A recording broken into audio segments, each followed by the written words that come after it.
Hello once again, players of good video games. My name is Nick Pell, and this is my review of The Last of Us Left Behind. This is the only story DLC, to my knowledge, which will be released for The Last of Us. And so, before watching this, know that there will be spoilers from that DLC, because I'm not really going to do a separate section about the ending, just for the fact that it is so short. It's about 3 hours long. Also, if you have not finished the main story for The Last of Us, probably don't watch this or play that before you play the DLC, or else there is a section that will spoil things for you.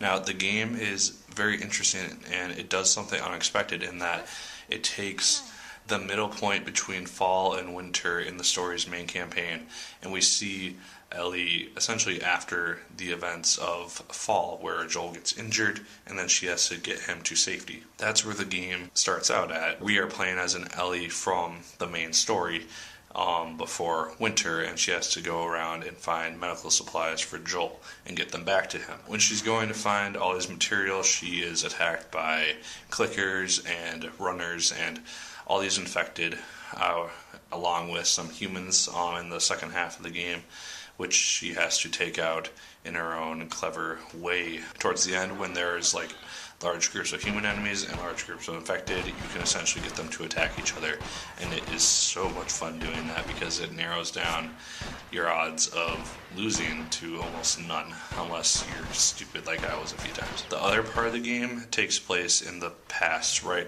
like 3 weeks before the events of The Last of Us, and this is where we're introduced to Ellie's friend Riley. And Riley is this girl who's about 12 years old, but around Ellie's age, and she has become a firefly. And since she has to leave the next day, she wants to spend time with Ellie, and so they go to this mall, which is normally deserted, and they just hang out there as kids. And this was one of the more entertaining bits of the game, because we get to see Ellie as a child and not as the hardened little girl that she shows herself as for the majority of the Last of Us main story. We get to see her open up and be emotional because, as far as we can tell, Riley is one of the main friends that Ellie has, and the fact that she knows that she's going to lose that friend to the Fireflies very shortly makes her fairly emotional and makes her want to keep Riley around. As is said in the main story, we know that Riley will end up getting infected and dying, while Ellie, who also gets infected, is immune to the infection, and so she will survive. And this is what this game is leading up to, is this final event that happens, and you get to see how that all unfolded and came to be. Graphics wise, the game actually is really, really nice. It looks just like The Last of Us, which is to be expected. There's no downgrades in graphics or anything. You can tell that they spent a lot of time doing this, and they put in some extra scenes with Joel and Ellie, and then also with Ellie and Riley, obviously.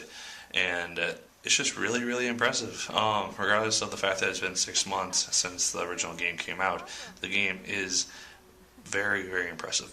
And I was not disappointed with the graphics at all. Gameplay-wise, it also stays the same. It basically takes the combat from when you were in control of Ellie, and it uses that as the main way that you play the game, because you're playing as Ellie the whole time. You're not going to be able to slice your way through infected very easily because you're a little girl and they hit hard. And gameplay wise, everything is essentially the same. There's a few puzzles, nothing really too tricky to figure out. In terms of enjoyment, I very, very much enjoyed this DLC. I was left wanting a longer version of it, or at least its own full game by the end of it, just with Ellie and Riley, and maybe seeing more of their backgrounds, just because I got so into it and got so comfortable playing as Ellie that I didn't want to stop once the game stopped. That being said, I do have just a few small gripes with the game itself. Towards the end, the game essentially just doesn't even show Riley turning, which I was really kind of hoping to see, was Ellie having to kill Riley. It ends right before, or right after they get infected, essentially, and they decide that they're going to try and go out with each other. and like die with each other. And so that was a slight disappointment. But the other bit is that towards the final battle, the enemies are fairly overpowered and they catch you off guard when you have very little ammo, more than likely. And that was very frustrating because I died a lot and then I had to like keep trying to find ammo, and it was just a very frustrating way to end the game in terms of the gameplay section.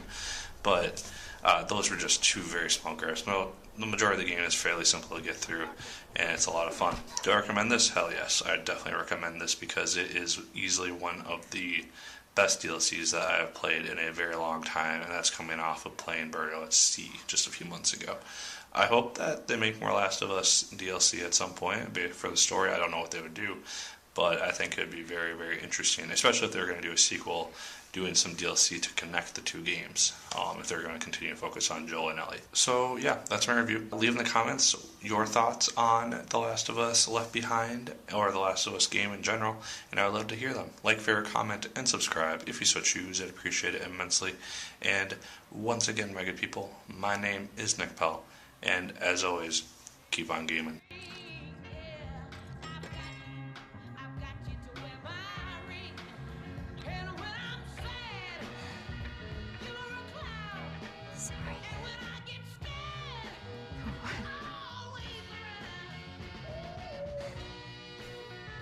What do we do now?